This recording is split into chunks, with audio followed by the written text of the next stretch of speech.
تمام ناظرین کو السلام علیکم۔ قومی پرچم کی طرح قومی ترانہ بھی کسی قوم کی شناخت کا نام ہے۔ قومی ترانے کے ذریعے قوموں کی جد و جہد، ان کے عقائد اور ان کے جذبات کی عکاسی کی جاتی ہے۔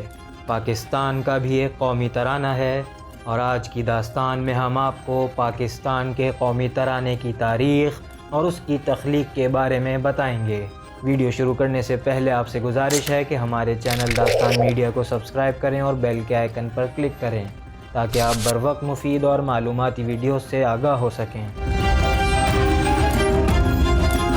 ناظرین، قیام پاکستان کے فوری بعد ملک کے قومی ترانے کی کمی محسوس کی گئی۔ اس کی سب سے بڑی وجہ یہ تھی کہ دنیا کے تمام آزاد ممالک کا ایک قومی ترانہ تھا جو ان کی پہچان ہوا کرتا تھا۔ اسی سلسلے میں قیام پاکستان کے 2 سال بعد یعنی 1 مارچ 1949 کو وزیر اعظم جناب لیاقت علی خان نے آئین ساز اسمبلی کی ترانہ کمیٹی تشکیل دی۔ اس کمیٹی کی یہ ذمہ داری تھی کہ وہ قومی ترانے کی دھن بنوانے کے ساتھ ساتھ اس دھن پر شاعری بھی کروائے۔ لہٰذا کمیٹی کی جانب سے ملک بھر میں قومی ترانے کے لیے دھنوں اور شاعری کے لیے اشتہار چلائے گئے، جس کے بعد کمیٹی کو ملک بھر سے 200 سے زیادہ نظمیں اور تقریباً 63 دھنیں موصول ہوئیں۔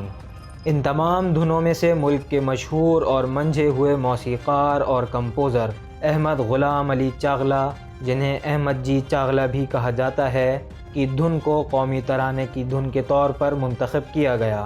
اس دھن میں موسیقی کے 21 آلات اور 38 مختلف دھنوں کا استعمال کیا گیا ہے، اور اس دھن کا دورانیہ 1 منٹ 20 سیکنڈ ہے۔ قومی ترانے کی یہ دھن سب سے پہلے ایران کے بادشاہ رضا شاہ پہلوی کی پاکستان آمد پر 1 مارچ 1950 کو سرکاری طور پر پیش کی گئی۔ اس کے بعد 200 نظموں میں سے معروف شاعر حفیظ جالندھری کے لکھے ہوئے ترانے کو قومی ترانے کے طور پر منتخب کر لیا گیا۔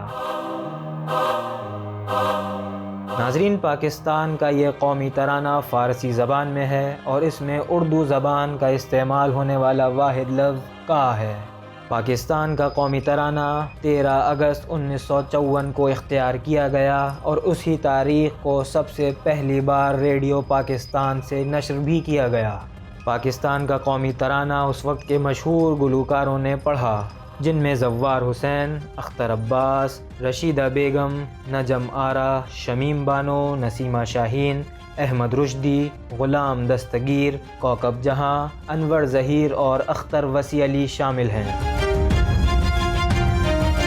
ناظرین، پاکستان کے قومی ترانے کی دھن، اس کی شاعری کے الفاظ اور پڑھنے والوں کی ادائیگی اس قدر خوبصورت اور جاندار ہے کہ دنیا بھر کے تمام ممالک کے ترانوں میں پاکستان کا قومی ترانہ سب سے زیادہ مقبول اور پسند کیا جانے والا ترانہ ہے۔